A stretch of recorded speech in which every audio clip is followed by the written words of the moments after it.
रुक जाओ जिंदाबाद कुलदीप बिश्नोई जिंदाबाद चौधरी भजनलाल अमर रहे चौधरी भजनलाल अमर रहे। देखिए स्ट्रैटेजी आपके सामने ही है, लोगों में इतना उत्साह है और जैसे मैं कह रहा था कि आदमपुर में हमेशा आदमपुर की जनता चुनाव लड़ती है।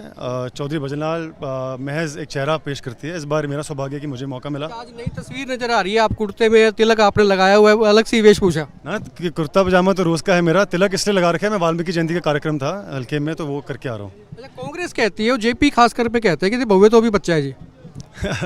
जेपी साहब बड़े मुझसे, मैं उनके खिलाफ कुछ नहीं कहना चाहूँगा, समय बताएगा। अच्छा, सतेंद्र सिंह भी आपके पापा के साथ काफ़ी काम किया है, कुलदीप जी के साथ में उन्होंने काम किया, आम आदमी पार्टी से आ रहे हैं, किस तरह से देखते हैं? देखिए मैं किसी के बारे में कुछ नहीं कहना चाहूँगा, मैं बहुत सकारात्मक सोच रखता हूँ और मैं अपने ही काम को लेकर कोई सब आपके सवाल हो उसको उनका मैं जवाब दूंगा और सभी का स्वागत है। चुनावी मैदान है। आप अगर विधायक बनते हैं तो प्राथमिकता क्या रहेगी आपकी? देखिए बिल्कुल विकास की रहेगी, मान सम्मान की रहेगी।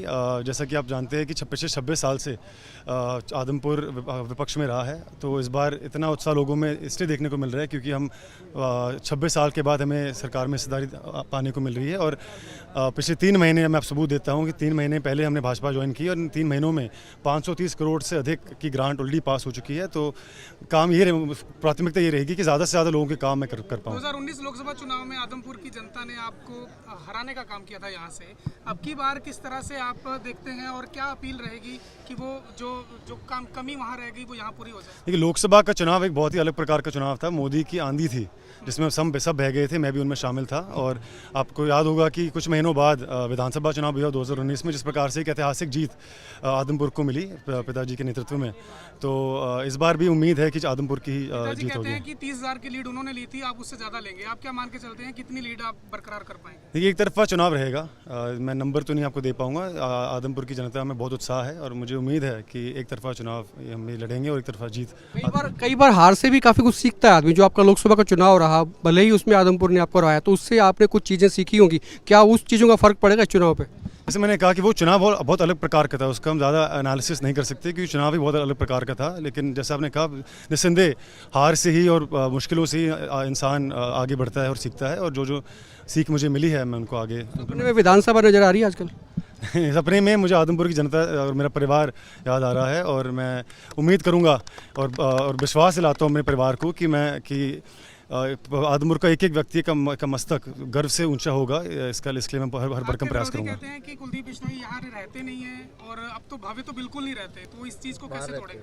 नहीं देखिए, आप इस सवाल के 2 पहलू है। पहला आपने कहा कि पिताजी बीच में नहीं रहते, इसमें कोई सच्चाई नहीं है, ये सिर्फ विपक्षियों की बौखलाहट है, उनके पास मुद्दे नहीं रहे कोई कहने को।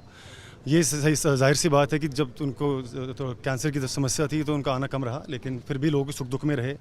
सड़क से लेकर सदन तक आदमपुर की जनता की आवाज़ भी उठाई उन्होंने और विकास कार्य भी किए।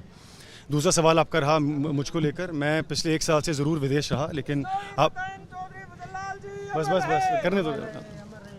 मैं विदेश इसलिए रहा क्योंकि मैं पढ़ने गया था, और क्या पढ़ने गया था? पब्लिक पॉलिसी और पब्लिक एडमिनिस्ट्रेशन। और कहाँ से पढ़ने गया था? हार्वर्ड यूनिवर्सिटी, जो कि दुनिया की सबसे बेहतरीन यूनिवर्सिटी है। तो मैं आपसे सवाल करता हूँ कि जब हम डॉक्टर के पास जाते हैं तो आप सब बढ़िया डॉक्टर के पास जाते हैं कि नाड़ी के पास जाएंगे, या वकील करते हैं तो अच्छे शिक्षित वकील के पास कोशिश ये रहती है कि अच्छे से अच्छे वकील के पास जाएं। तो जब राजनीति की बात आती है तो हम शिक्षा को इतने बुरी नज़र से क्यों देखते हैं? ये तो आदमपुर के लिए और सभी के लिए बहुत ही खुशी और फख्र की बात है कि एक शिक्षित